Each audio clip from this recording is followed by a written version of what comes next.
नमस्कार, मैं निशा शर्मा। न्यूज 21 के स्पेशल सेगमेंट बयानवीर में आप सभी का स्वागत है। राजनीति के अखाड़े में जब नेताओं की जुबान चलती है तो कभी फूल झड़ते हैं तो कभी अंगारे बरसते हुए नजर आ रहे हैं। और आज हमारे बयानवीरों ने बंगाल की खाड़ी से लेकर काशी के घाटों तक शब्दों के ऐसे बाड़ों को छोड़ा कि सियासी पारा सातवें आसमान पर पहुंच गया। कुर्सी थाम लीजिए, क्योंकि आज के बयानों का जो बार है वो सीधा कलेजे पे लगने वाला है, क्योंकि ये बयान काफी तेज होने वाले हैं। पहले बयान की रुख करेंगे, जहां पर बंगाल से बीजेपी की परिवर्तन यात्रा में शिवराज सिंह चौहान का एक अलग ही रौद्र रूप देखने को मिला। यहाँ पर मामा के नाम से मशहूर शिवराज ने ममता दीदी की टीएमसी की ऐसी परिभाषा लिखी कि सुनने वाले दंग रह गए। शिवराज जी ने यहाँ पर कहा कि टीएमसी में टी का मतलब टेरर और टॉर्चर, और एम का मतलब मनी, माफिया और मर्डर, और सी का मतलब क्राइम, करप्शन और क्रूरता। और इतना ही नहीं, उन्होंने तो ममता बनर्जी की तुलना लॉर्ड कर्जन और जिन्ना तक से कर दिया। ये आपको शिवराज जी का ये बयान सुनाते हैं। मेरे बहनों और भाइयों, अत्याचार और अन्याय की अति हो गई है। इस टीएमसी की सरकार ने गणतंत्र को गुंडा तंत्र में बदल दिया है, राजनीति को रक्त नीति में बदल दिया है, लोकतंत्र को लूट तंत्र में बदल दिया है और प्रजातंत्र को पीड़ा तंत्र में बदल दिया है। अरे बंगाल का विभाजन एक बार 1905 में लॉर्ड कर्जन ने किया था, दूसरी बार मोहम्मद अली जिन्ना ने बंगाल का विभाजन किया। लेकिन ममता दीदी, तुम तो रोज बंगाल का विभाजन करने का पाप कर रही हो। टीएमसी का मतलब जानते हो? टीएमसी की टी का मतलब है टेरर, टॉर्चर, और एम का मतलब है मनी, माफिया और मर्डर, और सी का मतलब है क्राइम, करप्शन और क्रूरता। ये टीएमसी का मतलब है। और इसलिए आज समय आ गया है कि हम इस टीएमसी की सरकार को उखाड़ के फेंक दें। चलिए अब दूसरे बयान की ओर रुख करेंगे, जहां पर बंगाल के दूसरे छोर यानी कि साउथ 24 परगना में चाणक्य कहे जाने वाले अमित शाह मोर्चा संभाले हुए थे। शाह ने सीधा हमला बोला तुष्टीकरण और घुसपैठ पर। उन्होंने कहा कि दीदी अब मंदिर बनाना चाहती है, लेकिन बंगाल के लोग अब झांसे में नहीं आएंगे।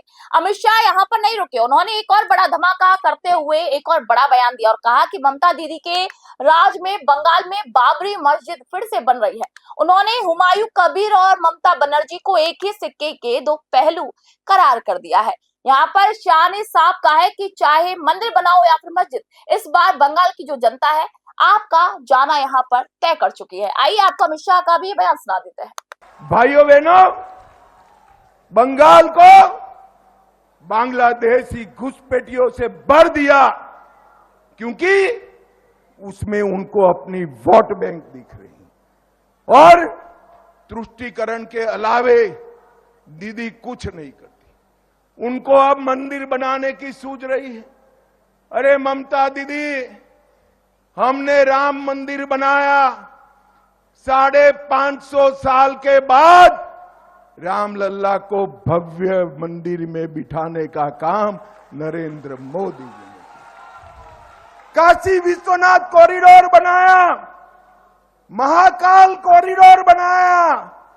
आपने उस वक्त कुछ नहीं किया और अब आपको मंदिर की याद आती है क्या? बंगाल की जनता आपके छलावे में नहीं आएगी भाई। मगर मैं तो जो भी मंदिर जिस उद्देश्य से बना रही है उसका स्वागत करता हूं। मगर ममता जी, आपके बंगाल में ये बाबरी मस्जिद फिर से बन रही है, किसकी जिम्मेदारी है?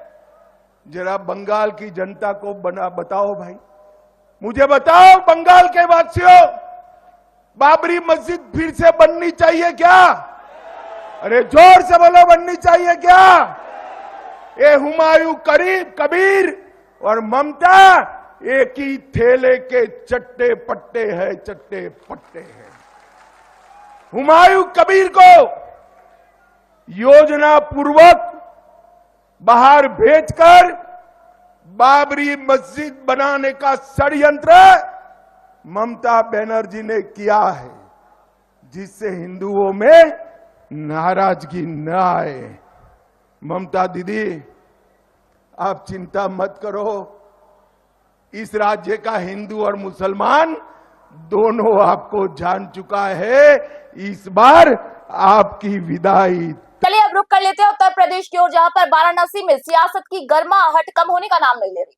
सपा प्रमुख अखिलेश यादव के एक बयान पर यूपी के डिप्टी सीएम केशव प्रसाद मौर्य बुरी तरीके से बिफरते हुए नजर आए। मौर्य ने अखिलेश को ढोंगी करार देते हुए कहा है कि उन्होंने राम भक्तों और गौ भक्तों का दमन किया है। वे आज वोटों की खातिर राजनीति को ढोंग कर रहे हैं। यहाँ पर केशव जी का यहाँ पर सीधा तर्क है कि जब भी सपा या फिर कांग्रेस राम भक्ति की बात करे तो समझ जाइए कि उन्हें सिर्फ राष्ट्र भक्तों का वोट चाहिए, दिल में तो कुछ और ही उनके में है। आइए आपको इनका भी ये बयान सुनवा देते हैं। देखिए, श्री अखिलेश यादव जी एक ढोंगी व्यक्ति हैं, जिन्होंने सदैव राम भक्तों का दमन किया, शिव भक्तों का दमन किया, गो भक्तों का दमन किया, गो तस्करों का संरक्षण किया और हिंदुओं पर अत्याचार करने का काम किया, मुस्लिम तुष्टीकरण करने का काम किया। तो श्री अखिलेश यादव जी जब इस प्रकार की बातें करें तो कोई क्या हिंदू समाज का व्यक्ति उन पर विश्वास करेगा क्या? श्री अखिलेश यादव जी यानी समाजवादी पार्टी या कांग्रेस पार्टी जब भी कुछ ऐसा बोले तो यह मान लीजिए कि वो एक राजनीतिक ढोंग कर रहे हैं।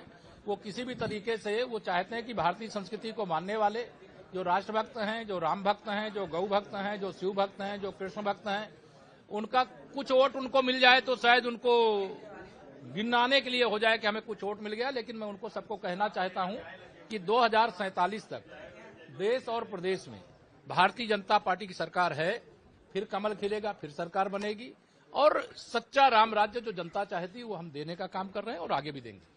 तो ये थे आज के वो 3 बड़े बयान भी जिन्होंने अपनी बातों से सियासी गलियारों में खलबली मचा दी। किसी के लिए ये हकीकत है तो किसी के लिए ये सिर्फ और सिर्फ चुनावी स्टंट। लेकिन हकीकत जो भी हो, बयानवीर तो अपना काम कर चुके हैं और अब फैसला जनता के हाथ में। तो आज के लिए फिलहाल इतना ही। देखते रहिए नए नए बयानों के साथ, नए नए बयानवीरों को, जहां शब्दों की धार कभी कम नहीं होती। नमस्कार।